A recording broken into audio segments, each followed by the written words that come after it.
Questions are swirling in the tech world following the announcement of a formal investigation into whether Pavel Durov, the head of the popular messaging app Telegram, failed to curb illegal activities on the platform, which has nearly 1 billion users. Today, the European Commission announced it was also looking into whether Telegram was in compliance with the EU's new digital services laws. Durov, who was detained in Paris this week, is suspected by French authorities of complicity in allowing illicit transactions, images of child sexual abuse, and drug trafficking on Telegram. And the case has sparked a heated debate about the limits of digital freedom of speech. French lawyers say it's unprecedented for an individual to be held criminally liable for what users do on a tech platform.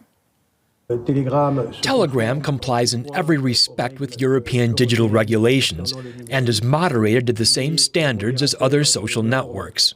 It's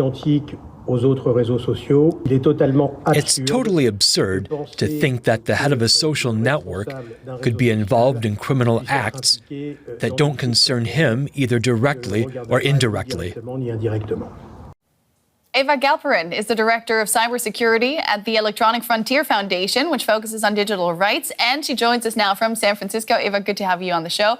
First up, I'd like to get your reaction on Durov being charged. Well, right now, the biggest problem is that there's a lot that we don't know about these charges against Durov. We know that this has to do with Telegram, that it has to do with, allegedly criminal things happening on Telegram. But the problem is that there are sort of two classes of traffic that happen on Telegram. One part of Telegram is sort of like an open social network. That's, sort of your channels and your group chats and your unencrypted one-on-one messages. And all of that is visible to Telegram. But there is also a mode of Telegram use where you can have one-on-one messages with secret chats enabled, which is end-to-end encrypted with, questionable encryption.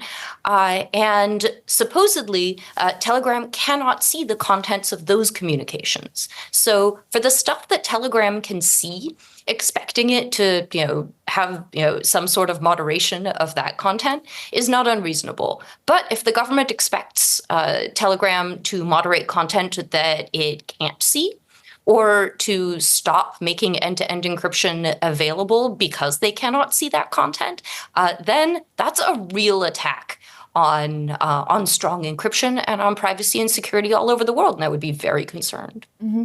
You say there's a lot we don't know about these charges, and let's look at Durov as a person. Is he a free speech warrior or an opportunistic businessman willing to profit from harboring the worst parts of the internet? I don't think those are the only two options.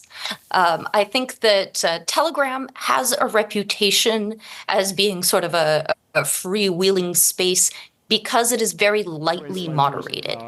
Some of that may be because Durov cares about free speech, and some of that might be because Durov has about 30 employees instead of the sort of vast numbers of people with different levels of competence in different languages and understanding of culture and of laws that you would need in order to do effective moderation of a platform with like 1 billion users. They say that their moderation is up to industry standards. Would you say that's not correct then? I would say that I would be very curious to know what industry standards they're referring to. All right. So how exactly did Telegram turn into a haven for all sorts of criminal activity? Well, in two different ways. The first is that because Telegram is very lightly moderated, people can get away with discussing or engaging in criminal activities on Telegram channels and in Telegram group chats. And often this leaves people with the impression that their communications are protected and that they're private and that they're secure. And really, they're not. Just the platform isn't doing anything about it. And the second is that Durov has made a lot of statements casting aspersions on the actual, sort of safe and private end-to-end encrypted chat apps that exist, such as Signal, thus leaving people with the impression that their communications are much more private and secure than they actually are. He has also vowed not to cooperate with law enforcement. Do you think he didn't know whom he was inviting in? This is not the first time that Durov has tangled with a government that has threatened to take criminal action or even to ban Telegram in the country unless he cooperated. He has gone up against the German government and the Brazilian government, and in both times he's managed to sort of squirm his way out of it, essentially by promising greater cooperation. So I think that leaving people with the impression that his service is not cooperating with any government requests is probably very misleading. All right. How much are other tech bosses panicking right now? It's unclear. We don't all have lunch. We don't hang out. But certainly this might be cause for concern for, say, Elon Musk and X.